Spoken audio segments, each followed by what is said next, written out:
Around 1980, I was teaching at a language school in Oxford, teaching mainly intermediate students.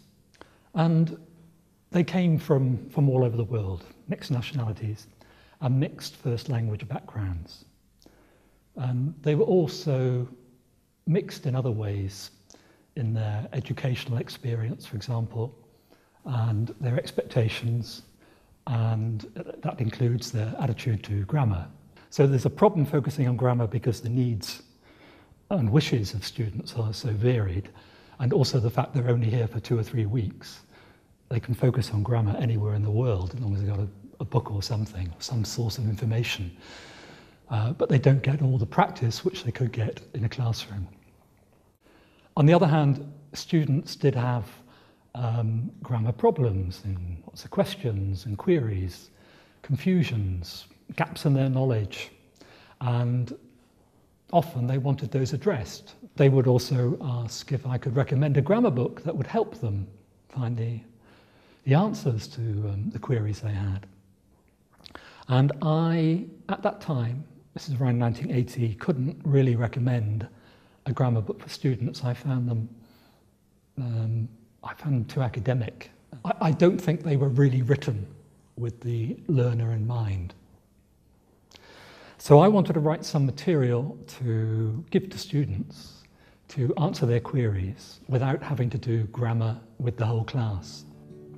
So I wrote a series of worksheets, and each of these dealt with a particular point of grammar. It might be the difference between 2 tenses, the past continuous and the past simple, or it might be a specific point like used to. I used to do something as opposed to I am used to doing something.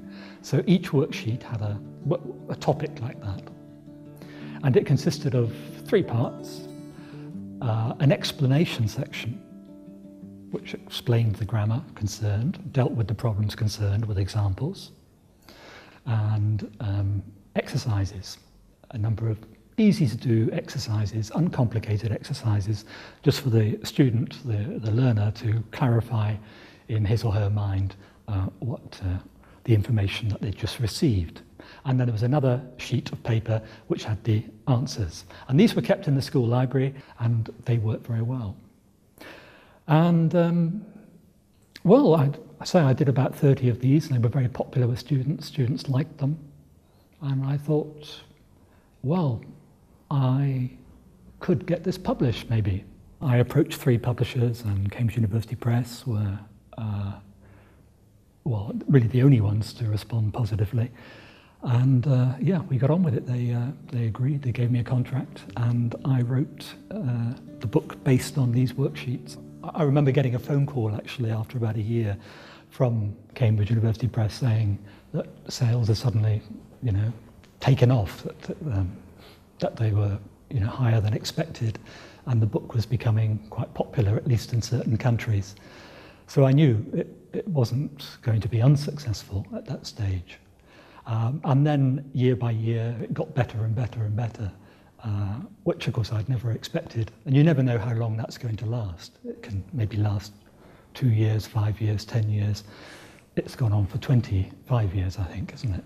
So I think it happened pretty quickly that we realized it was going to sell quite well.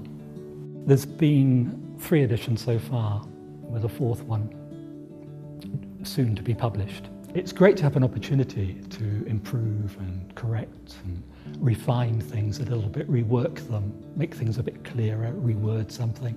And I quite enjoy doing that. It's also an opportunity to update things from a language point of view.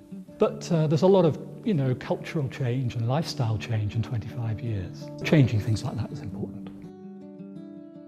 Now, with the 4th edition, there's going to be an online version, which is really the biggest feature of the 4th edition. So you have the opportunity to access it online as well as in print. I'm very interested in language and languages and language learning. I love things like, I love the history of language, historical linguistics and etymology, that sort of stuff, the way languages relate to one another. I find it fascinating. I love reading about it, talking about it, and doing it. I go to language classes. I enjoy that experience very, very much.